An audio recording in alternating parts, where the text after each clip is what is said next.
Hello student, welcome back. अपना already first chapter चालू था ओसी का, जो वेट कर रहे थे बच्चे लोग, डिमांड कर रहे थे सर ओसी का चैप्टर्स कभी लाओगे, ओसी का पोर्शंस कभी लाओगे। ओसी का चालू कर दिया है, ऑलरेडी 2 पार्ट हो गए। This is our third part, जो अपना ऑलरेडी प्रिंसिपल ऑफ मैनेजमेंट चल रहा है। फर्स्ट पार्ट में अपन ने ऑलरेडी डिस्कस कर लिया था natures and significance of principle of management, और सेकंड पार्ट में अपन ने very very very important questions पढ़ा था, जो है टेलर के 14 प्रिंसिपल्स। यस, वो वाला 14 प्रिंसिपल मिस आउट मत करना आप, क्योंकि एग्जाम के लिए 7 स्टार क्वेश्चंस था। यस, आज अपन ये वाले पार्ट में टेलर ने क्या क्या फीचर्स दिए वो पढ़ के वाइंडिंग अप करेंगे चैप्टर्स को, मतलब टेलर के क्या क्या प्रिंसिपल्स है और उसकी क्या क्या टेक्निक्स है, ये पढ़ के चैप्टर क्या हो जाएगा, क्लोज हो जाएगा। यस, चलो फटाफट शुरू करते हैं आज का थर्ड पार्ट, चैप्टर्स 1। यस, चलो। Taylor was an American who started his career as a mercantilist in Maldives, Stillwater, Philippines, and gradually through his hard work and progress rose to the position of chief engineering। अपन ने देखा था Taylor भी क्या था, Henry fuel भी क्या था, एक इंजीनियरिंग था। इंजीनियरिंग कंपनी के थ्रू क्या कर रहा था, काम कर रहा था इंजीनियरिंग कंपनी के अंदर। ये भी एक like same similar role play कर रहा था अपनी कंट्री के अंदर, अपनी कंपनी के अंदर। He introduce his observations and experiment based on a scientific data.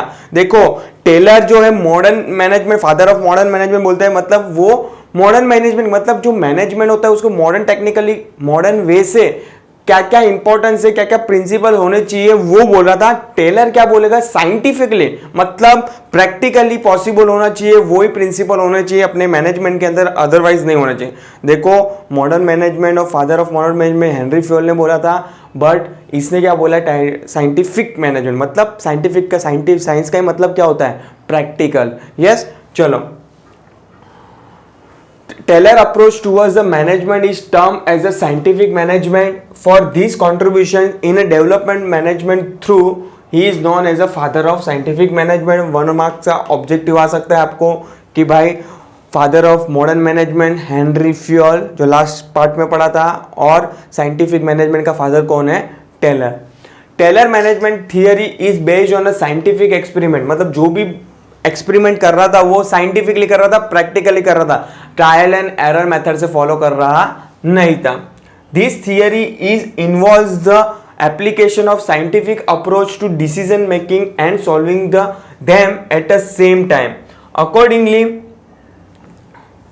Accordingly to the Taylor, problem should be solved by scientific technique rather than the rule of thumb and a trial and error approach। मतलब वो rule of thumb को मानता नहीं है, but scientifically practically क्या possible है। कभी कभी अपन बोलते हैं कि चलो अपन ये ट्राई कर लेते हैं, क्या बोलते हैं अपन उसको, trial and error method, but Taylor practically बोलता है कि अगर प्रैक्टिकली पॉसिबल है तो ही ये प्रिंसिपल एप्लीकेबल होने चाहिए अपने मैनेजमेंट में, अदरवाइज नहीं होना चाहिए। पहला ही प्रिंसिपल उसका यही है कि भाई scientific not rule of thumb. अपन जैसे जैसे आगे आगे पढ़ेंगे अपन देखेंगे कि क्या होता है। या Definition of scientific management by Frederick Taylor। Scientific management consists of knowing what you, मतलब मैनेजमेंट क्या है, what meant to be exactly, and seeing it that they do it in the best and cheapest manner। जो भी करना है practically करना है, और कौन सा इजी वे है, चीप वे है, मतलब कॉस्ट कैसे कटिंग कर सकते हो, आपको वो ध्यान में रखना है। यस, चलो शुरू करते हैं आज principle of scientific management. Sir अभी ये बोल दो एग्जाम के लिए कितना रिलेवेंस है, एग्जाम के रिलेटेड इतना रिलेवेंस नहीं है, मतलब 90% चांसेस हेनरी फ्यूल का है, 10% चांसेस किसका है, टेलर का है। तो गॉड्स नो एग्जामिनर का मूड चेंज हो गया, तो हर बार हेनरी फ्यूल पूछ रहा है, इस बार साइंटिफिक भी पूछ ले। देखो 90 और 10 का रेशियो है, 90% चांसेस किसका है, टेलर का है। यस, चलो प्रिंसिपल ऑफ साइंटिफिक मैनेजमेंट जो टेलर ने दी है, अपन 1 by 1 पढ़ते हैं। क्या दिया है, this principle are as follows. First, मैं तुम लोग को जस्ट अभी मीनिंग में पढ़ाया था, science not rule of thumb, मतलब प्रैक्टिकली पॉसिबल होना चाहिए, trial and error method follow होना नहीं चाहिए अपने मैनेजमेंट के अंदर। यस चलो पढ़ते हैं अपन इसके अंदर डिटेल में क्या लिखा है। In order to increase the organizational efficiency the rule of thumb method should be substituted with the method of development through a scientific analysis of work. अगर आपको काम को एफिशिएंट मतलब प्रॉपर करना है तो आपको प्रॉपर डिटेल में साइंटिफिकली क्या करना है, एनालिसिस करना है, बाद में इंप्लीकेशंस करना है, नहीं कि भाई रूल ऑफ थंब से। Yes rule of thumb decision are based on a personal judgement of the manager. मतलब वो बोलता है कि चलो अपन ट्राई कर, like a rule of thumb like a trial and error method, वो अपना पर्सनल जजमेंट लगाता है, प्रैक्टिकली सोचता नहीं है ऑर्गेनाइजेशन में ऑर्गेनाइजेशन क्या प्रिंसिपल सेट किए हैं। Yes Tailor instead upon the scientific method for every small work.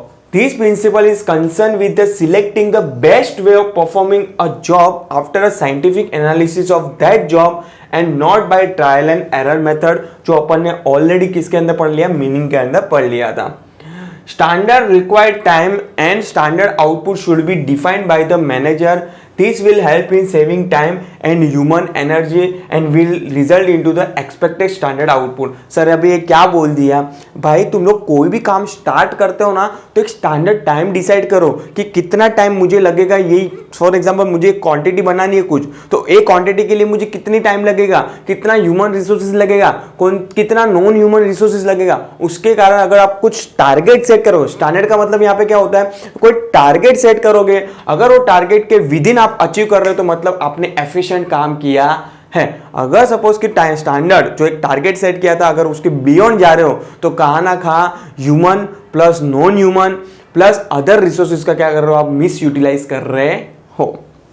Yes according to the Taylor even a small production activity like loading iron steels into the box car can be scientifically plan. Example दिया है कि भाई आपको bottom of the line ये है कि आपको everything should be plan prior to start the work. आप कुछ भी काम चालू कर रहे हो उससे पहले आपको क्या करना है, प्लान करना है और उसको प्रैक्टिकली पॉसिबल है वो भी देखना है, और एक standard time, standard resources, standard human resources या तो नॉन ह्यूमन रिसोर्सेज, आपको एक टारगेट सेट करना है कि with in how much time मेरे को ये टारगेट क्या करना है, सेट करना है। यस चलो I hope first principle clear है। सेकंड प्रिंसिपल क्या बोलता है, harmony not discord. According to this principle there should be harmony between the employee and management. This coordination will help you minimizing the conflict between them. भाई हार्मोनी का मतलब होता है कि भाई ट्रांसपेरेंसी भी बोल सकते हो आप कि भाई जो भी इंफॉर्मेशन है एम्प्लॉई एंड मैनेजर के बीच में क्या होना चाहिए, सर्कुलेट होती चाहिए कंटिन्यूअसली। मैं वर्ड यहाँ पे क्लियरली बोल रहा हूँ, कंटिन्यूअसली ट्रांसपेरेंसी होनी चाहिए। अगर कहाँ ना कहाँ मिसकम्युनिकेशन होता है, मिसअंडरस्टैंडिंग होती है तो ऑब्जेक्टिव जो रहेगा मैनेजमेंट का और या तो कंपनी का वो अचीव होगा नहीं। Perfect understanding between employee and management, management का नथिंग मतलब होता है manager, will be helpful in creating a healthy work environment for achieving the desired goal। मैंने तुम लोग को जस्ट बोला अगर प्रॉपर ट्रांसपेरेंसी नहीं रहेगी गोल अचीव होगा नहीं। अगर प्रॉपर ट्रांसपेरेंसी है, कम्युनिकेशन है किसके बीच में, एम्प्लॉय एंड मैनेजमेंट के बीच में, तो ऑर्गेनाइजेशन गोल क्या होगा, अचीव होगा। That is success. Organization should think about the maximum prosperity of employ also. Yes I hope second point भी क्लियर है, harmony not discord. Third point बोलता है mental revaluations. Taylor introduce the concept of mental revaluations. This principle focus on the change in the attitude of the employ and management towards each other. Both should be realize they are equal importance in the organization. Many times अपन देखते हैं कि जो high position वाले होते हैं उसको थोड़ा ego होता है, तो टेलर क्या बोलता है वो ईगो साइड में रखना है, आपको ऑर्गेनाइजेशन के लिए काम करना है। यस और नो, अपन ने ऑलरेडी टेलर हेनरी फ्योल के अंदर एक प्रिंसिपल पढ़ा था कि substitute individual interest to organization interest करके एक पॉइंट पढ़ा था, प्रिंसिपल पढ़ा था कि आपको इंडिविजुअल का इंटरेस्ट नहीं देखना है, आपको ऑर्गेनाइजेशन एज अ होल का इंटरेस्ट देखना है। तो लाइक ये भी सेम ही बोल रहा है कि कभी कभी ऐसा होता है कि कोई हायर पोजीशन पे चला जाता है तो उसको थोड़ा ईगो आ जाता है, अपने छोटे नीचे वाले को मतलब लोअर लेवल मैनेजमेंट को क्या करता है, एटीट्यूड दिखाता है, ईगो दिखाता है। तो टेलर क्या बोलता है, आपको वो ईगो साइड में रखना है, आपको इक्वल ट्रीटमेंट करना है, इक्वल समझना है अपने आप को और ऑर्गेनाइजेशन में एज अ ग्रुप काम करना है। They should give full cooperation for achieving the goal of the organization. This will increasing the productivity and profit.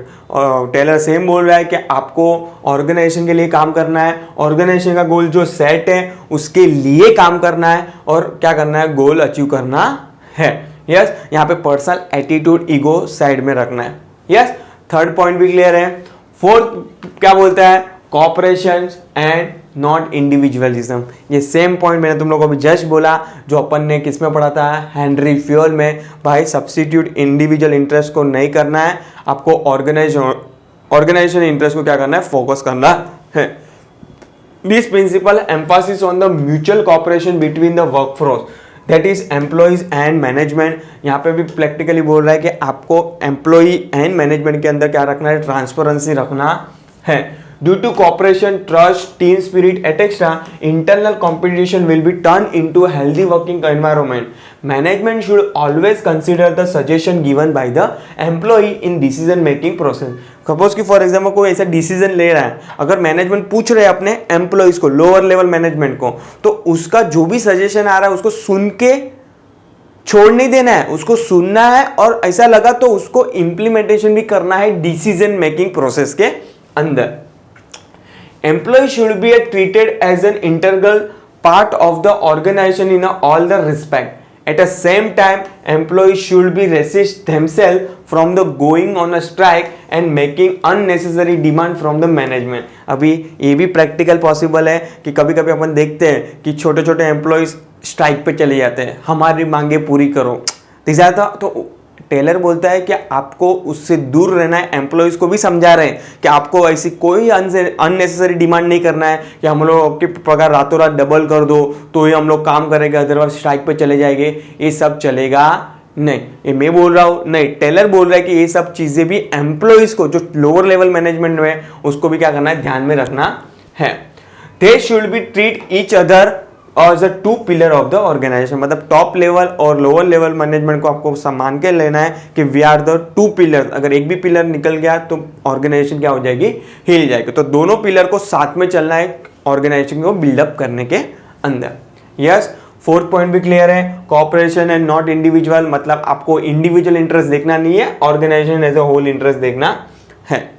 Yes, चलो आई होप तुम लोग को सब समझ में आ रहा है. कुछ भी डाउट हो तो आप कमेंट बॉक्स में क्वेश्चंस लिखो कि सर ये समझ में नहीं आया. मैं नेक्स्ट लेक्चर में आपको जैसे ही मेरा पार्ट शुरू होगा, नया पार्ट, उससे पहले आपको डाउट डिफिकल्टी सॉल्व करा दूंगा. यस, चलो फिफ्थ पॉइंट बोलता है डिवीजन ऑफ रिस्पॉन्सिबिलिटी. ऐसा तो मिलता जुलता अपन ने ऑलरेडी टेलर में भी और हेनरी फ्यूल में भी पढ़ा था कि authority and responsibility should be divided equally. तो लाइक सेम ही है, division of responsibility. Proper division of work should be always be accompanied with the division of the responsibility between the manager and employee. भाई organisation की जो भी responsibility है वो equally distribute करो, manager को और एम्प्लॉइज को. अगर आप खाली एम्प्लॉइज पे डाल दोगे और मैनेजर कुछ नहीं कर रहा है तो उन लोग सब काम निकाल के देंगे नहीं. मतलब कहाँ ना कहाँ अपन अभी जस्ट पढ़ा था कि भाई ऑर्गेनाइजेशन के दो पिलर होते हैं, एक एम्प्लॉइज होता है, एक मैनेजमेंट होता है. अगर एक भी पिलर हिल गया तो कहाँ ना कहाँ ऑर्गेनाइजेशन को फर्क पड़ेगा. तो ऑर्गेनाइजेशन को ध्यान में रखना है, जो भी काम डिवाइड कर रहा है वो मैनेजर और एम्प्लॉयज के बीच में इक्वली रिस्पॉन्सिबिलिटी क्या करनी है, डिस्ट्रीब्यूट करनी है. Major planning is done by the top and middle level management authority whereas the employees are concentrating on its execution. of course अपन देखते हैं कि टॉप लेवल और मिडिल लेवल मैनेजमेंट क्या करते हैं, प्लान बनाते हैं और उसका एग्जीक्यूशन कौन करता है, लोअर लेवल मैनेजमेंट करता है. The reporting is done as per the instruction given by their superior. Manager should always help, encourage and guide the employee. It helps for the best performance of the manager as well as employee. Of course कहाँ ना कहाँ अगर suppose कि for example कोई भी difficulties आ रही है, problems आ रहे हैं एम्प्लॉयज़ को, तो मैनेजर की रिस्पॉन्सिबिलिटी है, मैनेजमेंट की रिस्पॉन्सिबिलिटी है उसको पूरा क्या करना है, सपोर्ट करना है. यस, तो एक हो गया division of responsibility. Bottom of the line क्या था, मैनेजमेंट और एम्प्लॉयज के बीच में प्रॉपर रिस्पॉन्सिबिलिटी क्या होनी चाहिए, डिवाइड होनी चाहिए. और लास्ट है principle development of employer and employee for greater efficiency and maximum prosperity. Sir अभी ये क्या बोल दिया, नहीं समझ में आया भाई, आपको अपने एम्प्लॉयर को और एम्प्लॉय को क्या करते रहना है, ट्रेन करते रहना है। अगर उसको सपोज कि फॉर एग्जांपल 2 साल 3 साल तक ट्रेन नहीं किया ना, मतलब ट्रेनिंग नहीं दिया ना, तो उन लोग आउटडेटेड हो जाएंगे, उन लोग अपडेटेड नहीं होंगे। मतलब अगर अपने एम्प्लॉयर को अपडेटेड रखना है तो रिस्पॉन्सिबिलिटी ऑर्गेनाइजेशन की, उसको क्या है तो प्रॉपर ट्रेनिंग दो। यस, यही बोलता है इसके अंदर भी। Best performance of the any organization always depend on the skill and capability of its employees to great extent, thus providing training, जो मैं तुम लोग को बोल रहा था, and development programs to the employee whenever required. It is a very essential. It is a ultimately affect the profitability of the organization. Each employee should be give a proper opportunity to attain a greater efficiency and maximum prosperity. कि भाई अपने employ को जब भी जरूरत पड़े तभी train करो, डेवलप करो, उसकी स्किल को डेवलप करो, जो भी अपडेट्स आए उसको क्या करो, प्रोग्राम के थ्रू बताओ कि ये अपडेट आए अपने काम के अंदर। उसके कारण क्या होगा, उन लोग अपडेट रहेंगे और कंपनी का क्या होगा, प्रॉफिट होगा। यस, तो these are the nothing but principle of the Henry Taylor का क्या दिया है, प्रिंसिपल्स दिया है फ्रेडरिक टेलर का, जो एग्जाम के लिए इतना तो रिलेवेंट नहीं है, बट हाँ 90% Henry Fayol, 10% Frederick Taylor. 6 principle है, याद रखने में आई डोंट थिंक सो, क्योंकि मिलते जुलते ये टेलर से 2-3 तो आपको गिन के 2-3 याद रखने हैं, जो आप आई होप रख सके होगे। यस, चलो ये पार्ट का लास्ट क्वेश्चन है, टेक्निक्स ऑफ साइंटिफिक मैनेजमेंट, जो किसने दिया है, टेलर ने दिया है। एक क्वेश्चन खत्म करने के बाद पार्ट भी ओवर और अपना चैप्टर्स भी ओवर। यस, तो यहां पे अपना फर्स्ट चैप्टर खत्म हो जाएगा। मैं देखो कितना स्लो जा रहा हूं, मतलब एक एक चैप्टर के 3 से 4 पार्ट्स बना रहा हूं, नहीं कि 2 पार्ट्स में खत्म कर दे रहा हूं। तो आपको कहां पे भी क्लासेस आने की जरूरत नहीं है, मेरे चैनल पे को क्या करो, सब्सक्राइब करो और लाइक करो। अगर जो भी क्लासेस नहीं जा रहा है उसको क्या करो, लिंक शेयर करो। यस, चलो टेक्निक ऑफ साइंटिफिक मैनेजमेंट पढ़ते हैं अभी अपन। देखो सर, ये भी एग्जाम के लिए नॉट सो रिलेवेंट, एग्जाम में कभी पूछा नहीं है, हार्डली 10 साल में लास्ट 10 ईयर का देखोगे तो एक बार पूछा हुआ क्वेश्चन है, तो नॉट सो इंपॉर्टेंट। यस, चलो technique of scientific management, some of the major techniques of scientific management are as follows. First है वर्क स्टडी। वर्क स्टडी क्या बोलता है भाई, कोई भी काम शुरू करने से पहले उसको स्टडी करो कि मुझे कभी करना है, क्या करना है, कौन सा काम को प्रायोरिटी देना है, किसको बाद में दूंगा। अगर किसको 2 दिन बाद में कभी काम करूंगा तो भी चलेगा। अगर कोई काम ऐसा है कि अगर मैं 2 दिन बाद करूंगा तो बहुत मेजर इंपैक्ट पड़ेगा, नथिंग बट क्या है, वर्क स्टडी। वो आपको क्या करना है, ध्यान में रखना है जब भी कोई काम शुरू करोगे तभी। चलो, before assigning the work to the available work force, proper work study should be done by the management. Work study consisting of an organized, systematic and critical assessment of the various activity or functions. Work study is based on a technique such as a time study, motion study, method study and fatigue study. अपन देखते हैं 1 by 1 क्या होता है। पहला है time study. Time study मतलब मुझे कौन से टास्क को, कौन से काम को कितना इंपॉर्टेंस देना है, is nothing but time study. It is a technique of observing and recording the time taken by an employee to complete a given task. With the help of time study, the precise time required for each element of work is determined. It is a technique used for fixing the standard time required to do a particular task under a given conditions. It is useful to measure the efficiency of an employee and to control the cost of work. ये भाई time study क्या बोला कि एक standard time, suppose कि for example ये unit बनाना है मेरे को, तो ये यूनिट बनाने के लिए मुझे फॉर एग्जांपल 10 मिनट लगती है. तो एक स्टैंडर्ड टाइम क्या करने का, स्टैंडर्ड का मतलब मैंने तुम लोगों को जस्ट बोला था टारगेट, एक टारगेट टाइम सेट करने का कि अगर 10 मिनट लग रहा है, अगर कहाँ ना कहाँ प्रैक्टिकली उसको सपोज कि फॉर एग्जांपल 12 और 15 मिनट लग रही है, तो कहाँ ना कहाँ आपके टेक्निक्स, आप जो भी मेथड यूज कर रहे हो, कहाँ ना कहाँ इनएफिशिएंट टाइम क्या कर रहे हो आप, यूटिलाइज कर रहे हो, मतलब मैक्सिमम यूटिलाइज कर रहे हो नहीं हो, टाइम पास क्या कर रहे हो, थोड़ा टाइम पास कर रहे हो बिटवीन द बनाने के लिए, यूनिट बनाने के लिए. तो आपको वो करना नहीं है, क्योंकि उसके कारण अगर 2 मिनट का भी फर्क पड़ जाता है तो कॉस्ट ऑफ जो भी होता है, कॉस्ट का यूनिट बनाने का वो खर्चा क्या होता है, कंपनी के लिए बर्डन हो जाता है, बढ़ जाता है. तो आपको ध्यान में रखना है कि एक स्टैंडर्ड टाइम करो कि भाई सब कंपनियां ये प्रोडक्ट बनाने के लिए कितना टाइम लेती है, दिस आर द स्टैंडर्ड. तो स्टैंडर्ड एक बार सेट हो गया, अगर उससे ऊपर जा रहा है टाइम, तो कहां ना कहां आपके टाइम मैनेजमेंट में क्या है, मिस मैनेजमेंट है। तो आपको क्या करना है, उस पर कंट्रोल करना है, क्योंकि कॉस्ट ऑफ वर्क जो बढ़ रहा है उससे क्या कर रहे हो, अपन को कम कर सकते हो। यार तो टाइम रेडी मतलब कितना टाइम, कितना टारगेट सेट करके रखना है कि उतने टाइम में मेरे को क्या करना है, काम खत्म करना है। सेकंड है मेथड स्टडी। भाई आप कौन सी मेथड यूज कर रहे हो, कौन सी मेथड से फटाफट काम हो जाएगा और मैक्सिमम यूटिलाइजेशन ऑफ रिसोर्सेज होगा और एफिशिएंट वर्क निकल के आएगा, वो मेथड को क्या मेरे को करना है, फोकस करना है। There are always various method of completing the task for best quality and cost effectiveness. Identify the best method of doing particular job is very important but challenging task for a manager. It helps in reducing the wastage of time, raw material and in improving the utilization of all the resources as per the predefined objective. It is helpful in determining the method for handling the raw materials, transportation, inspection, shortage, etc. Method study के अंदर आप जो भी method use कर रहे हो उसका main दो ही गोल होता है कि आपको टाइम को कैसे यूटिलाइज कर रहे हो और रिसोर्सेज को कैसे यूटिलाइज कर रहे हो, और उसके कारण नो डाउट प्रॉफिटेबिलिटी तो होगी और एफिशिएंसी, क्वालिटी बोलते हैं उसको, क्वालिटी ऑफ गुड्स भी क्या हो गया, अच्छा निकल के आएगा। तो नथिंग बट बहुत सारी मेथड होती है, एक काम करने के लिए 10 मेथड है। अगर 10 मेथड कंपनी के पास है तो कौन सा बेस्ट मेथड है कंपनी को वो चूज करना है। बेस्ट मेथड कैसे जजमेंट करेंगे भाई, जिसमें टाइम कम हो और कॉस्ट क्या हो, कम निकले और एफिशिएंट काम निकल के आए, मतलब गुड क्वालिटी गुड प्रोडक्ट क्या करके निकल के आए। ठीक है,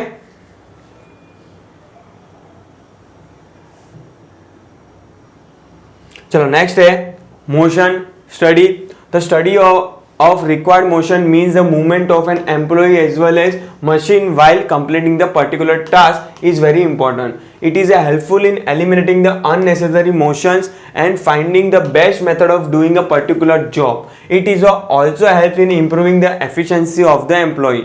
Motion technique is used to know the whether some elements of the job can be eliminated or their sequence can be changed for a smooth flow of task. देखो motion study क्या होता है कि अगर सपोज कोई particular task कर रहे थे अपन, अगर वो पर्टिकुलर टास्क करते करते अपन को लग रहा है कि ये टेक्निक रॉन्ग चली गई, या तो अपन ये सेकंड स्टेप था अपन उसको 6 स्टेप पे लेके आते तो बेटर होता था। नथिंग बट मोशन स्टडी मतलब आप काम को या तो मतलब ह्यूमन एम्प्लॉइज को या तो मशीन को कैसे सीक्वेंसली चेंज करो और इफेक्टिव काम निकल के आओ। Because main of the major object of the company क्या होता है, to earn profit with good quality product. तो अगर सपोज कि कोई रीजन के कारण कोई स्टडी मेथड में अपन प्रॉब्लम आ गया कि अगर अपन ये मेथड फॉलो नहीं करते बट ये मेथड फॉलो करते ना, तो क्या होता, बेस्ट काम निकल के आता था।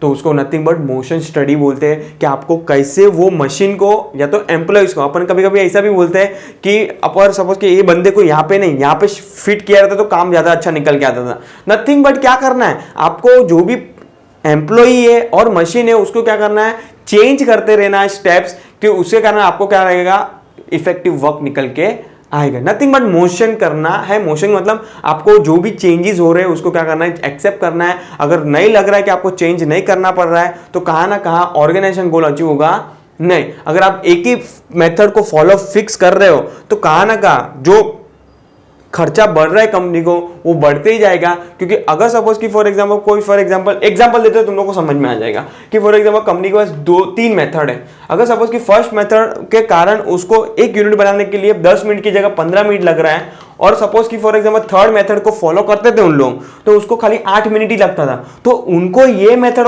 क्या करना चाहिए था, फॉलो करना चाहिए था, ये मेथड फॉलो करना चाहिए था नहीं। अगर इसको कंटिन्यू करेंगे ना तो कॉस्ट क्या होएगा, बढ़ते ही जाएगा कंपनी का। तो ध्यान में रखना है, मोशन स्टडी मतलब कौन सी एम्प्लॉइज को और कौन सी मशीन को कहाँ फिट करनी है, अगर जरूरत पड़ी तो चेंज भी कैसे करें वो क्या करना है, ध्यान में रखना है।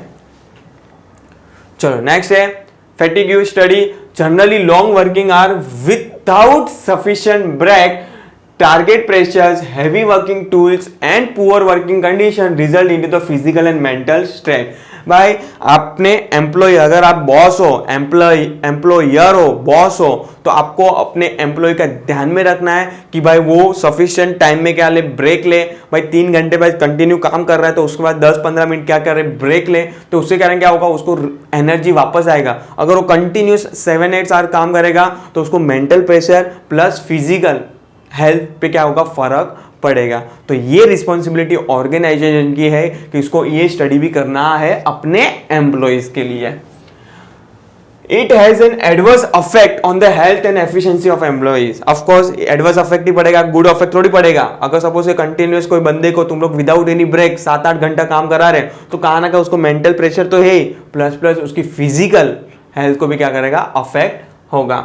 The study of fatigue and step to reduce the level of the fatigue is very important to maintain the operational efficiency of the employee। ठीक है, चलो सेकंड है techniques, standardization of tools and equipment. With the result of the experiment conducted at a workplace, Taylor advocated the standardization of the tools and equipment. Standardization working environment and method of production helps to reduce the spoilage and wastage of material, cost of production, fatigue among the worker, and it improve the quality of work। भाई standardization of tools and equipment मतलब जैसे bottom of the line यही होता है कि आपको एक target set करना है। स्टैंडर्ड का मतलब क्या होता है, टारगेट सेट करना है कि बाकी कंपनियां ये चीज कितने मिनट्स में बनाती है, ये प्रोडक्ट कितने मिनट्स में बनाती है। अगर बाकी सब कंपनियां बना सकती है तो अपनी कंपनी भी बना सकती है। अगर सेम मशीनरी है, सेम मेथड है, तो सेम स्टैंडर्ड टाइम में क्या होनी चाहिए, वो क्वांटिटी बननी चाहिए। अगर सपोज कि फॉर एग्जाम्पल वो लोग लेटेस्ट टेक्नोलॉजी यूज कर रहे हैं और अपन ट्रेडिशनल यूज कर रहे हैं तो फर्क आ सकता है, बट दोनों सेम लेवल का मशीनरी यूज कर रहे हैं, दोनों सेम मेथड यूज कर रहे हैं, सेम क्वालिफाइड एम्प्लॉयज यूज कर रहे हैं, तो अगर आप उनसे ज्यादा आपको टाइम लग रहा है स्टैंडर्डाइजेशन के, तो कहा ना कहा आपके एम्प्लॉयज पे भी फर्क पड़ेगा, एफिशिएंसी काम निकल के नहीं आएगा, कंपनी का कॉस्ट ज्यादा बढ़ेगा और प्रॉफिट कम होगा। यस, ठीक है, तो सेकंड पॉइंट भी क्लियर है, standardization of tools and equipment. Yes, third है scientific task setting. Scientific task setting क्या बोलते हैं,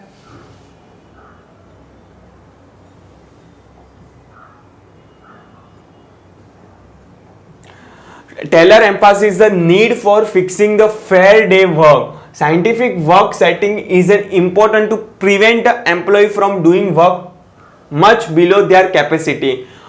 By using this technique, employee will complete the task according to the standard given, and management can keep proper control on the optimum utilization of the workforce. Scientific task setting का मतलब ये होता है कि आपको एक थोड़ा सा एम्प्लॉयर को एक लालच देना, किसको, अपने एम्प्लॉय को, कि अगर तुम लोग इतना काम इतने टाइम में खत्म कर दोगे, हम लोग तुम लोग को एडिशनल देंगे। उसके कारण क्या होगा, वो मैक्सिमम काम निकल के आएगा, मैक्सिमम मतलब एफिशिएंट काम निकल के आएगा, और कंपनी का क्या होगा, कॉस्ट कम होगा, और कहाँ ना कहाँ प्रॉफिटेबिलिटी ऑफ द कंपनी क्या हो जाएगी, बढ़ जाएगी। Nothing but scientific task setting के आपको कैसे भी करके काम निकालना है। टास्क सेटिंग का मतलब, टास्क का मतलब यहाँ पे होता है काम, काम क्या करना है, सेटिंग निकालना है। आप कैसे भी करके काम निकालने की टेक्निक एम्प्लॉयर के अंदर होनी चाहिए, नथिंग बट बॉस के अंदर, ऑर्गेनाइजेशन के अंदर होनी चाहिए कि वो कैसे अपने एम्प्लॉय से काम निकाला है। यस, तो these are the one of the good quality of the employer. Yes, चलो फोर्थ पॉइंट है साइंटिफिक सिलेक्शन एंड ट्रेनिंग। भाई अपन ने ऑलरेडी पढ़ लिया था, किसके अंदर, अभी जस्ट पढ़ा था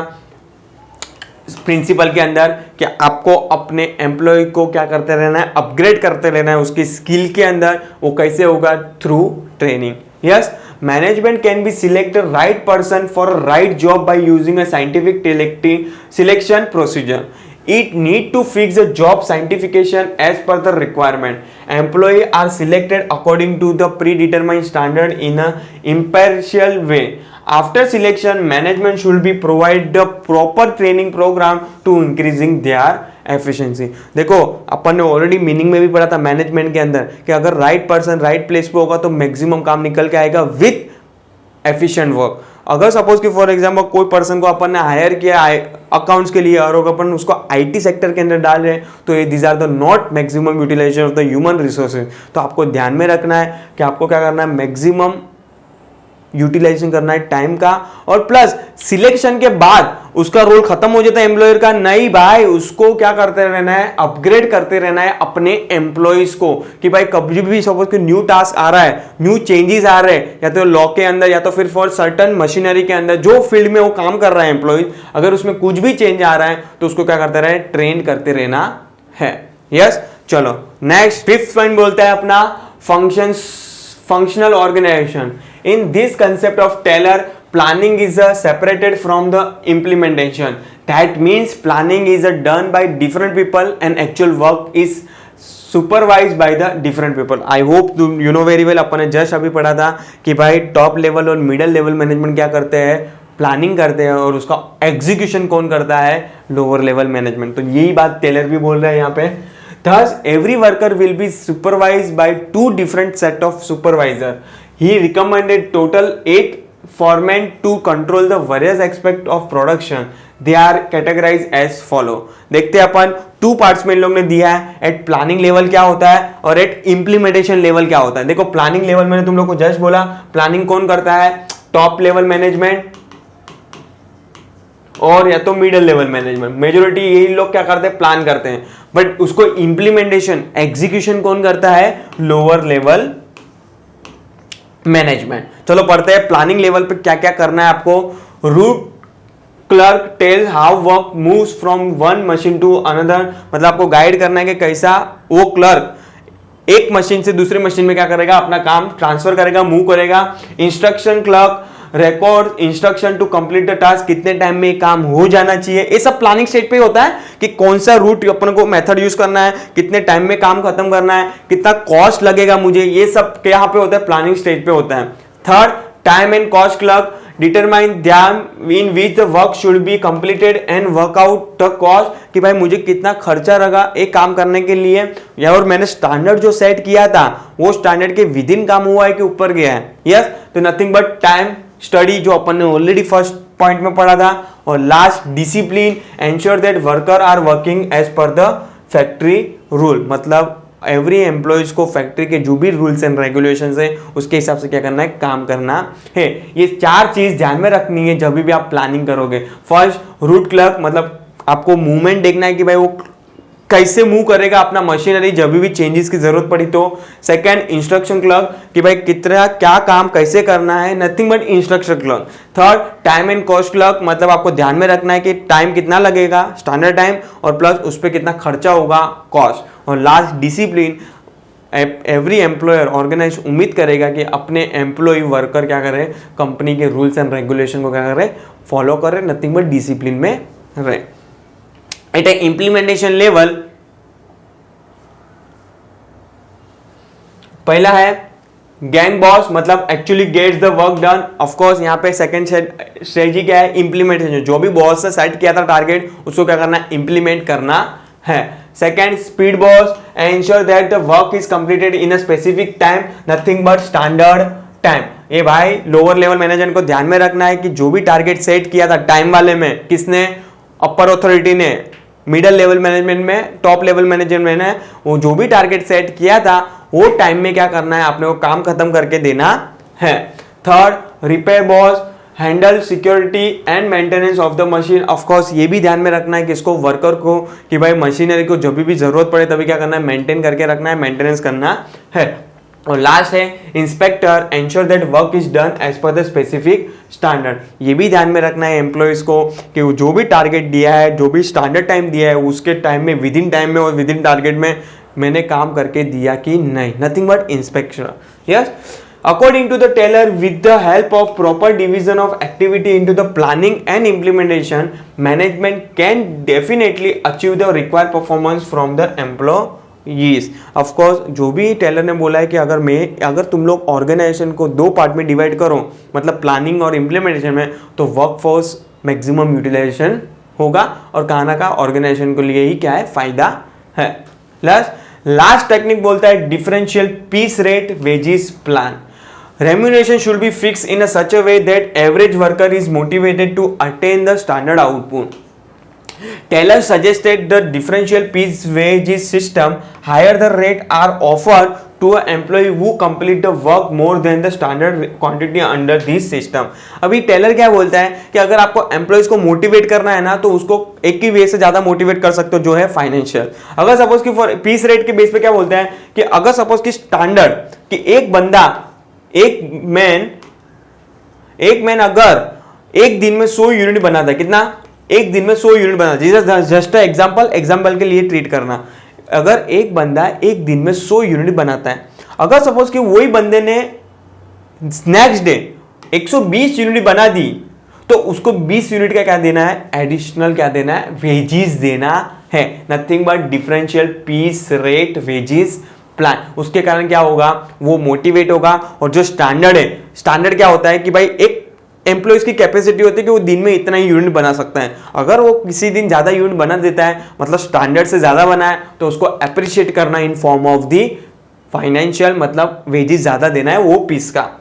उसके कारण क्या होगा, दूसरे लोग भी क्या होंगे, मोटिवेट होंगे. On the other hand, if employee is performing below standard, he shall be given the lower rate of wages. This technique motivate the employee to attain the higher standard performance and the earn wages, that is remuneration at a higher rate. देखो employees को motivate करना है तो एक standard set कर दो कि भाई तुम लोग को आज 100 यूनिट बनाना है एवरी इंडिविजुअल को. These are the standard, these are the target. अगर सपोज कि उसके अबव बना रहे हो तो तुम लोग को ज्यादा पैसा मिलेगा, अगर उससे कम बना रहे हो तो तुम लोग का पैसा कटेगा. तो कहा ना कहा, जिसको डर है, जिसको लालच है पैसा कमाने के लिए, वो ज्यादा यूनिट बनाएंगे. और जिसको आलसी है, जो बोल रहा है कि अब मेरे से इतना यूनिट नहीं बनेगा, मेरे से 80-90 बनाएगा, वो भी क्या करेगा, ट्राई करेगा 100 यूनिट बनाने के लिए. क्योंकि वो क्या सोचेगा कि मेरा अदरवाइज क्या होगा, सैलरी या तो वेजेस क्या हो जाएगा, कट होके आएगा. ठीक है, तो ये एम्प्लॉयर की क्या होती है, टेक्निक्स होती है, जो मैं नहीं बोल रहा हूँ, जो किसने बोला है, टेलर ने बोला है. वो क्या करना है, मेंटेन करके रखना है अपने एम्प्लॉयर को. यस, तो यहाँ पे अपना चैप्टर्स फर्स्ट जो चैप्टर है प्रिंसिपल ऑफ मैनेजमेंट जो ओवर हो जाता है. एग्जाम के लिए बहुत इंपॉर्टेंट चैप्टर्स था, तुम लोग को मैंने स्टार्टिंग से बोल दिया है. देखो ये एसपी की तरह वेब सीरीज नहीं है, बट हाँ पार्ट क्या लिंक है. अगर एक भी पार्ट मिस कर रहे हो तो नेक्स्ट पार्ट वो चैप्टर का समझ में नहीं आएगा. एसपी के अंदर क्या होता है कि अगर एक भी चैप्टर्स का एक पार्ट मिस कर दिया मतलब समझ में नहीं आएगा, because they are the web series. But यहाँ पे वेब सीरीज नहीं है, but they are the link chapter.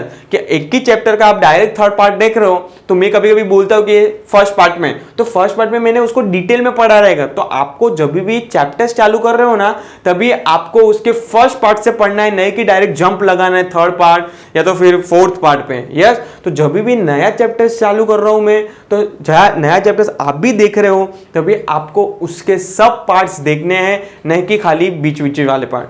ठीक है, और पूरा देखना है. रिक्वेस्ट है, अगर आप भगा भगा के देख रहे हो तो कहाँ ना कहाँ मिस इंपॉर्टेंट वाला जो पार्ट्स रह जाएगा वो मिस आउट हो जाएगा. अगर उसके अंदर तो आपको कुछ भी शॉर्टकट में नहीं बताना है, मतलब खत्म नहीं करना है, आपको आराम से वीडियोस देखने हैं. मैं तुम लोग को अभी भी बोल रहा हूँ, ये एफर्ट्स तुम लोग के लिए मैं कर रहा हूँ, क्योंकि मेरे को लग रहा है कि जरूरी नहीं कि सबके पास पैसा हो. हम लोग फ्री लेक्चर्स यहाँ पे दे रहे हैं आपको, खाली आपको सब्सक्राइब करना है हम लोग के चैनल को. और अगर आप अफोर्ड नहीं कर पा रहे हो क्लासेस जाने के लिए, और कहाँ पे जाने की जरूरत भी नहीं है, क्योंकि हम लोग इतना आराम से एक एक लाइन पढ़ा रहे हैं जो क्लासेस वाले भी नहीं पढ़ाते रहेंगे. तो रिक्वेस्ट है स्टूडेंट, अगर जो पैसा नहीं है, जिसके पास अगर क्लासेस के लिए पैसा नहीं है, तो वो ये मेरी लिंक को खाली शेयर कर दो. देखो ओसी, एसपी को सब चैप्टर्स का महाराष्ट्र बोर्ड का 12th का आपको यहाँ पे मिल जाएगा. मतलब हमारा भी टारगेट है कि दिवाली से पहले हम लोग पूरा सब 7 chapter, I think so 7 chapter, क्या बोलो, सॉरी माय बैड, 7 आपको सब्जेक्ट है, 7 चैप्टर सब्जेक्ट्स है, आपको सब सब्जेक्ट्स दिवाली से पहले कंप्लीट होके मिल जाएंगे. बट आपको अगर लग रहा है कि मैं क्लासेस नहीं कर पा रहा हूं, तो कोई जरूरत नहीं क्लासेस जाने की. और इवन दो हम लोग आपको जब भी बोर्ड की एग्जाम होगी, फरवरी में टारगेट होता है कि एग्जाम होती है, but due to COVID we don't know कि भाई होगी भी नहीं होगी. बट हाँ, अभी तो सिचुएशन सब नॉर्मल हो गई है, तो अपन टारगेट तो वही सेट करेंगे कि फरवरी में अपनी एग्जाम हो. और उससे पहले हम लोग डोंट वरी, ऐसा रहेगा तो एक रिवीजन लेक्चर भी डाल देंगे, या तो फिर ऐसा रहेगा तो हेमल सर तो लाइव आ ही रहे, मैं भी लाइव आ जाऊंगा, कोई भी डाउट हो तो सॉल्व हो जाएगा वहां पे. यार पर आपको एक भी पार्ट मिस आउट नहीं करना है, रिक्वेस्ट है. और यहाँ पे अपना फर्स्ट चैप्टर में वाइंडिंग अप कर रहा हूँ. नेक्स्ट चैप्टर जो होगा अपना सेकेंड चैप्टर जो है मैंने तुम लोग को जब भी इंट्रोडक्शन पढ़ा रहा था, इंडेक्स पढ़ा रहा था, तभी मैंने बोल दिया था these are the link chapter of the first chapter. मतलब फर्स्ट चैप्टर में प्रिंसिपल्स बोलता है और सेकंड चैप्टर बोलता है फंक्शन। और तुम लोग को मैंने उसी दिन बोला था कि दोनों चैप्टर का वेटेज 25 से 30 मार्क्स है। मतलब पहला 2 चैप्टर्स कितना इंपॉर्टेंट है, I hope you know very well. तो आपको मिस आउट करना नहीं है। सेकेंड पार्ट में जल्दी लाऊंगा। टिल टाइम अपडेटेड रहिए। Goodbye, take care.